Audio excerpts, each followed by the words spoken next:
이사야서 47장 1절부터 11절까지 말씀 읽고 말씀 나눕니다. 처녀 딸 바벨론이여 내려와서 티끌에 앉으라. 딸 갈대하여 보좌가 없어졌으니 땅에 앉으라. 네가 다시는 곱고 아립답다 일컬음을 받지 못할 것이니라. 맷돌을 가지고 가루를 갈고 너울을 벗으며 치마를 걷어 다리를 드러내고 강을 건너라. 내 속살이 드러나고 내 부끄러운 곳이 보일 것이라. 내가 보복하되 사람을 아끼지 아니하리라. 우리의 구원자는 그의 이름이 만군의 여호와 이스라엘의 거룩한 이시니라. 딸 갈대하여 잠잠히 앉으라. 흑암으로 들어가라. 네가 다시는 여러 왕국의 여주인이라 일컬음을 받지 못하리라. 전에 내가 내 백성에게 노하여 내 기업을 욕되게 하여 그들을 네 손에 넘겨 주었거늘 네가 그들을 긍휼히 여기지 아니하고 늙은이에게 네 멍에를 심히 무겁게 메우며 말하기를 내가 영영이 여주인이 되리라 하고 이 일을 네 마음에 두지도 아니하며 그들의 종말도 생각하지 아니하였도다. 그러므로 사치하고 평안히 지내며 마음에 이르기를 나쁘니라. 나 외에 다른 이가 없도다. 나는 과부로 지내지도 아니하며 자녀를 잃어버리는 일도 모르리라 하는 자여 너는 이제 들을지어다. 한날에 갑자기 자녀를 잃으며 과부가 되는 이 두 가지 일이 네게 임할 것이라. 네가 무수한 주술과 많은 주문을 빌릴지라도 이 일이 온전히 네게 임하리라.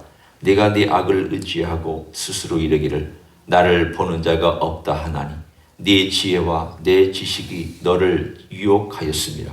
내 마음이 이르기를 나쁘니라. 나 외에 다른 이가 없다 하였으므로 재앙이 네게 임하리라. 그러나 네가 그 근원을 알지 못할 것이며 손해가 네게 이르리라. 그러나 이를 물리칠 능력이 없을 것이며 파멸이 호련히 네게 임하리라. 그러나 네가 알지 못할 것이니라.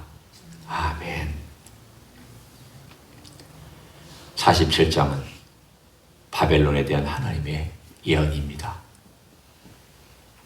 이것은 그 당시 포로로 잡혀갔던 사람들에게 소망이죠. 왜냐하면 내가 잡혀가서 살고 있는 그 제국이 멸망하면 하나님의 약속한 것이 이루어지겠구나라고 하는 그런 소망을 품기 때문입니다. 뿐만 아니라 150년 전에 바벨론의 멸망을 사실 바벨론이 제국도 안 됐는데 이사야 시대는 나라도 아니었는데 그냥 저 어디 변방에 있는 조그마한 도시였는데 미리 얘기를 합니다. 이사야가 너희들 바벨론에 잡혀갔다가 그 바벨론이 망할 것이다. 무슨 꿈 같은 얘기입니까? 존재하지도 않는 나라, 심지어는 고레스라고 하는 아직 존재하지도 않는 한 이름을 하나님께서 딱 찍으셔서 내가 고레스를 일으킬 것이다. 그건 더 오래 후의 일이죠. 이런 모든 예언을 하나님께서 이사야를 통하여 미리 그 시대와 그 다음 세대와 그 다음 세대, 심지어는 우리에게까지 주시는 목적이 있습니다. 그것은 첫째는 위로요, 둘째는 경고입니다. 내가 살아있고 내가 역사한다. 내가 미리 알려준다. 내가 미리 알려주는 것은 너희들이 내가 너희를 돌보고 있다는 것을 알아야 한다. 이 메시지를 듣는 사람은 바벨론 사람이 아닙니다. 그렇잖아요. 여러분, 이 메시지를 이사야가 전해줬다고 바벨론 사람들이 이 메시지를 듣고 우리 회개하자. 그런 메시지 아닙니다. 바벨론 사람은 이런 메시지 귀도 기울이지 않을 뿐 아니라 그들과는 사실은 엄밀한 의미에서 상관이 없습니다. 누구와 상관이 있느냐? 바벨론 땅에 포로로 잡혀가 있는 사람들에게는 제일 먼저 상관이 있을 것입니다. 왜?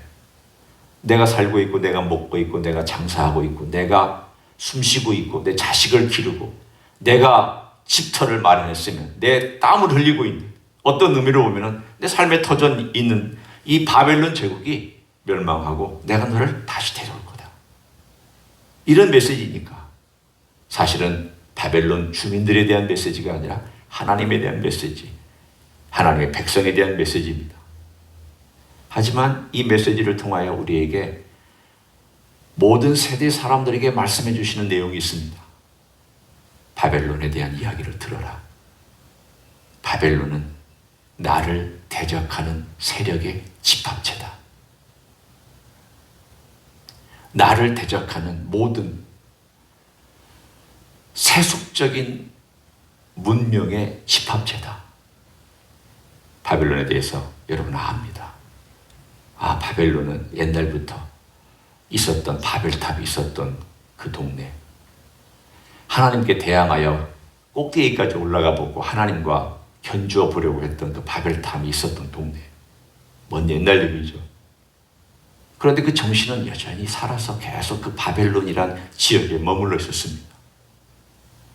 그러다가 한참 시간이 지난 다음 주전 한 1900년, 1800년 아브라함 시대보다 조금 뒤나 아브라함 시대쯤에 거대한 제국을 이루었습니다.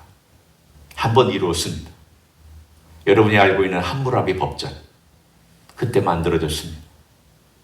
모세 율법, 모세 십계명보다 훨씬 몇백 년 전에 함무라비 법전이 만들어졌는데 유사한 점이 참 많습니다. 물론 십계명이 훨씬 뛰어나고 하나님께서 주신 율법이 훨씬 하나님의 마음과 정신을 전달해주고 있지만 그럼에도 불구하고 그 시대에 그렇게 발달된 문명이 있었구나. 그리고 발달된 정신과 발달된 법 체계를 갖고 있었구나라는 것을 요즘 계속 발견합니다. 그리고 나서는 또 1000년 동안 잠잠히 있다가 다시금 또 일어납니다. 이런 바벨론은 상업의 중심지입니다. 돈이 많이 모였습니다. 무역의 중심지입니다. 많은 사람들이 왕래했습니다. 학문의 중심지였습니다. 여기에는 과학과 의술과 점성술과 그 시대의 모든 학문들이 있었습니다. 부유해졌습니다. 그러자 인재들이 모였습니다. 바벨론의 모든 주술, 주문, 마술, 점성술 총 집합체였습니다. 하나님께서 맨 마지막에 멸망시킬 도시도 사실은 바벨론입니다. 그 바벨론은 지금 바벨론이 있다는 뜻이 아니라 바벨론이라고 하나님께서 눈으로 보실 수 있는 그 도시 혹은 도시들, 단순히 지역뿐이 아닌 어떤 한 도시뿐이 아닌 하나님을 대항해서 일어났다. 여러분 그렇지 않습니까? 예를 들어서 로마의 정신은 미국이 가져왔습니다. 로마의 후계자들은 지금도 유럽에 살고 있습니다. 유럽에 살고 있는 사람들이 제일 꿈꾸는 것이 로마처럼 다시 한번 강대해지고 하나가 되는 것이 그들의 꿈입니다. 여전히 로마의 유산을 물려받고 그대로 살고 있습니다. 그럼 로마의 유산이 어디서 온 것이냐? 그 모든 신의 체계가 어디서 온 거냐? 바벨론에서 왔습니다. 바벨론은 모든 우상과 점성술과 마술과 요술과 주술과 주문의 어머니입니다. 탄생시킨 곳이 바로 바벨론입니다.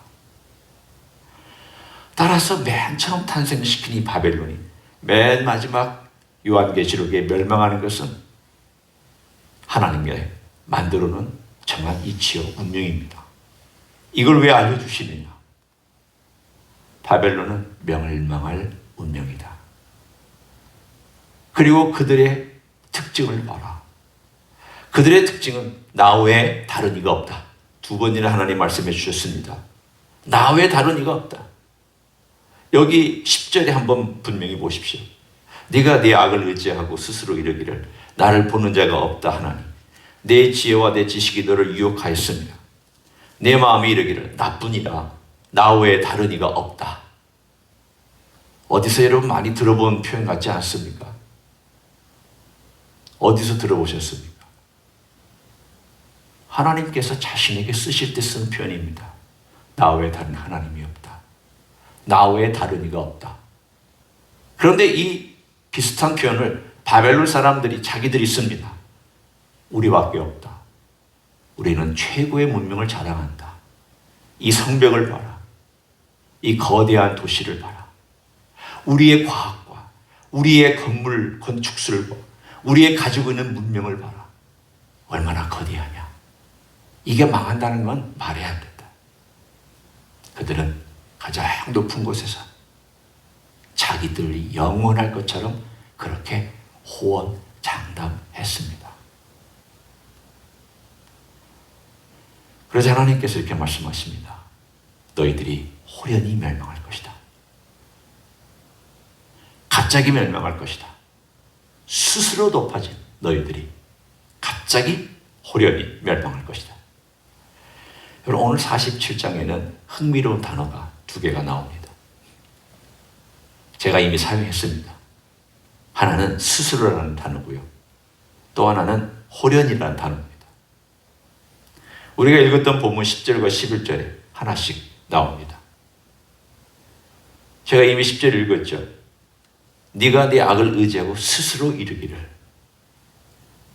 또 11절 마지막 보면 파멸이 호련히 내게 임하리라. 우리가 읽지 아니한 뒤로 넘어가면 14절에도 스스로란 단어가 또 한 번 나옵니다. 보라, 그들은 촉에 같아서 불에 타리니 그 불꽃의 세력에서 스스로 구원하지 못할 것이라. 스스로라는 말을 하나님께서 의도적으로 사용하셨습니다. 왜 사용하셨느냐? 자기를 스스로 높이고 스스로 높은 곳에서 모든 것들을 내려다보는, 그래서 말할 때도 스스로 얘기하고 또 구원할 때도 우리 스스로 모든 걸 할 수 있다고 얘기하고, 그 스스로 정신, 그게 너를 멸망시킬 것이다 라고 말씀합니다. 기독교는 스스로의 정신이 아닙니다. 기독교는 의지하는 마음입니다. 내 안에 바벨론이 있는지를 한번 우리가 생각해 볼 필요가 있습니다.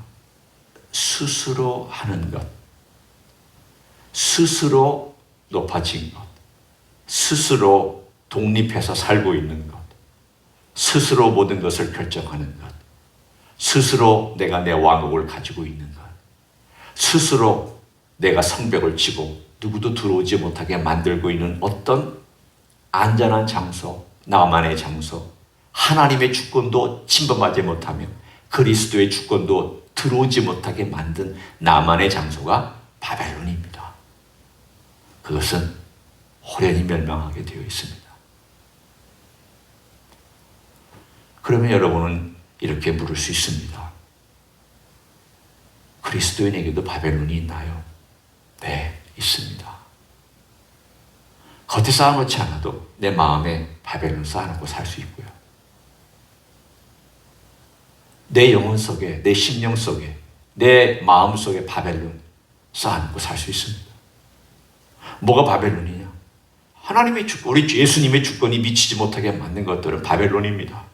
스스로 살고 있으니까. 그것만큼은 하나님의 주권이 타치하지 못하도록 스스로 결정하고 있으니까. 맡기지 않으니까. 내 삶에 하나님께 전부 다 드립니다. 우리는 고백하죠. 하나님, 내 걸 다 받으십시오. 입술로는 고백합니다. 우리 모두 저를 포함해서 얘기하는 것입니다. 저를 빼고 얘기하는 게 아니라 저를 포함해서 우리 입술로는 다 주님 것입니다. 주님의 주권이 저를 통치해 주십시오라고 말은 우리는 다 얘기하지만 실제 삶 속에 들여놓고 보면 그렇지 않은 것이 생각보다 많습니다.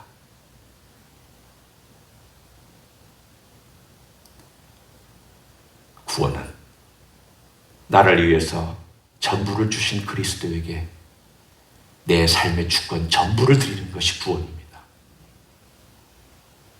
교환하는 겁니다. 주님이 나를 주신 생명을 전부를 주셨으니까 나도 주님께 전부를 드리는 것. 이게 구원의 길이고 구원의 삶이고 이게 우리 주님께서 기뻐하시는 삶입니다. 그런데 우리의 삶을 가만히 보면 안 드리는 게 참 많습니다. 가장 쉬운 예죠. 우리 돈 문제. 잘 안 드리잖아요. 자기 변하지 않는 성질 문제 잘 안 드리잖아요. 관계 잘 안 드리잖아요. 내가 제일 아끼는 어떤 것이 있다면 그거 잘 안 드리잖아요. 우룩하고 화내는 것 잘 안 드리잖아요. 남에 대해서 막 얘기하는 것 하나님께 잘 안 드리잖아요. 그게 나야. 그게 내 모습인데 어때서? 바벨론이죠. 스스로 얘기하는 바벨론이죠. 여러분, 바벨론이 생각보다 우리 속에 깊이 뿌리를 내리고 높은 성벽을 쌓고 그 성벽에 진을 치고 군대를 세우고 누구도 그 성벽 안으로, 성벽 위로 올라오지 못하도록 철저하게 방어하고 있는, 만일 내가 어떤 그런 것이 내 안에 있다면 바벨론입니다. 스스로 행하는 것, 바벨론입니다. 그거는 무너져야 합니다. 그것은 주님의 주권 앞에 철저히 무너져야 됩니다. 결국 성화란 뭐냐? 긍정적인 의미와 부정적인 의미로 제가 표현해 봅니다. 긍정적인 의미는 예수님을 닮아가는 것. 예수님의 성품이 내 안에, 그분의 성품이 내 안에 이렇게 내려와서 오늘 옷을 입은 것처럼 그분으로 분장하고 그분으로 사실은 그분의 얼굴을 내가 이렇게 덮어쓰고 따라가는 거죠. 난데 예수님이 나를 덮어주시는 것. 이게 성화입니다. 부정적인 표현으로 제가 정의하자면 내 안에 있는 바벨론들이 파괴되고 사라지고 없어지고 발견하고 또 끄집어내서 버리고 십자가 앞에 내려놓고 십자가 앞에서 용서받고, 이것입니다. 계속 내 안에서 발굴하셔야 되는데 뭘 발굴해야 되느냐? 우리는 예수님의 보물도 발굴해야 되지만 내 안에 숨어있는 그 나쁜 것들 또 끄집어내서 발굴해내야 됩니다. 그 지독합니다. 지독하리만큼 너무 지독해서 지독하라는 말로는 표현이 안 되는 게 바로 이 숨어있는 것들입니다. 바벨론은 세력이 셉니다. 모든 걸 다 움켜쥐려고 하는 힘이 있습니다. 그걸 다 주님 앞에 우리의 세월이 가면서 내가 이걸 몰랐구나. 저도 그렇습니다. 이게 이렇게 나쁜 건 줄 내가 몰랐다. 왜 이렇게 나쁜 것인 줄 몰랐을까? 과거에는 몰랐습니다. 그래, 그렇게 나쁜 건 줄 몰랐다가 주님의 은혜로, 주님의 자비하심으로 살아가면서 그게 정말 나쁜 거였구나. 이게 악한 거였구나. 내 안에 바벨론이 그렇게 깊이 뿌리를 내리고 있었구나. 성벽이 너무 철저하고 완벽해서 그렇게 살았구나. 그걸 보고 이걸 어떻게 구집어내지? 이걸 어떻게 없애지? 내 맘대로 안 되잖아. 주님의 도움을 구해야죠. 주님의 도움을 구하고 주님의 은혜를 구하고 성령님께서 역사해달라고 구하고, 그러면서 오늘 본문에 보물 같은 47장 4절이 존재하고 있습니다. 47장 4절 제가 읽습니다. 우리의 구원자는 그의 이름이 만군의 여호와 이스라엘의 거룩한 이신이라. 우리의 구원은 나가 아닙니다. 내 스스로 절대 아닙니다. 우리의 구원은 만군의 여호와 이스라엘의 거룩한 이신이다. 놀랍게도 신약에 보면 거룩한 이에 대한 표현이 나오는데 그분을 예수 그리스도라고 칭합니다. 하나님의 거룩하신 이, 예수 그리스도. 이 본문은 바로 그 구원자 예수 그리스도를 향한 숨겨진 메시지입니다. 그분을 바라봐라. 하나님의 거룩하신 예수 그리스도, 그분만이 너를 거룩하게 하시고 그분만이 너의 구원자시고 그분만이 너를 바벨론에서 끄집어낼 수 있으며 그분만이 너의 바벨론을 무너뜨릴 수 있는 분이시다. 한 가지입니다. 이유는 많지만 해결은 한 가지입니다. 변명은 수천 가지가 있지만 해결은 한 가지입니다. 우리 주 예수 그리스도. 그분 앞에서 이 모든 변명들과 모든 바벨론들은 무너져 내릴 줄로 믿습니다. 오늘 하루 그분 앞에 가져오신 고백하시고 또 새롭게 되어지신 하루가 되시기를 예수님의 이름으로 간절히 축원합니다. 기도하겠습니다. 고맙습니다. 바벨론은 세상의 화려함에 있는 것뿐 아니라 내 마음에 주님을 인정하지 않는 세력에도 바벨론이 있음을 압니다. 높은 성벽을 쌓을수록 무너뜨리기 어렵고 오랫동안 뿌리를 내렸을수록 고치기 어려운 것이 우리 속에 있는 바벨론인 줄 압니다. 그러나 주님의 능력과 주권과 통치 앞에 바벨론이 얼마나 높으면 높겠습니까? 숨어 있으면 얼마나 숨어 있을 수 있겠습니까? 결국은 다 드러날 것이고 주님의 눈앞에는 다 드러나 있는데 주여 주님 앞에 가져와 이 모든 바벨론들이 사라지고 없어지고 무너져 내리는 역사가 있도록 축복하여 주시옵소서. 내 안에 바벨론이 변하여 거룩한 성소가 되게 해주시고 내 안에 바벨론이 무너져 내리고 거기에 주님을 예배하는 예배 처소가 될 수 있도록 축복하여 주시옵소서. 이제는 우리 구주 예수 그리스도의 은혜와 하나님 아버지의 극진하신 사랑과 성령 하나님 교통하심의 역사가 결국 마지막에 망할 것 바벨론인 것을 이미 우리가 알고 그 운명이 파멸이라는 걸 알고 바벨론은 결국은 무너져 내려야 되는 것이기 때문에 우리 주님의 주권 앞에 미리 우리의 바벨론들을 무너져 내리도록 주님께 하려면 주님께서 도우시고 인도하시고 바벨론이 변하여 생명의 터전이 되고 생명의 예배처가 되고 주님의 임재가 임하는 곳이 될 걸 알고 오늘도 주님 앞에 헌신한 이 자리에 참여한 모든 종들 위해와 주 임재 희스교회 위해와 이민교회들과 한국교회들과 선교사님들 위해 이제부터 영원히 함께 하실지어다. 아멘.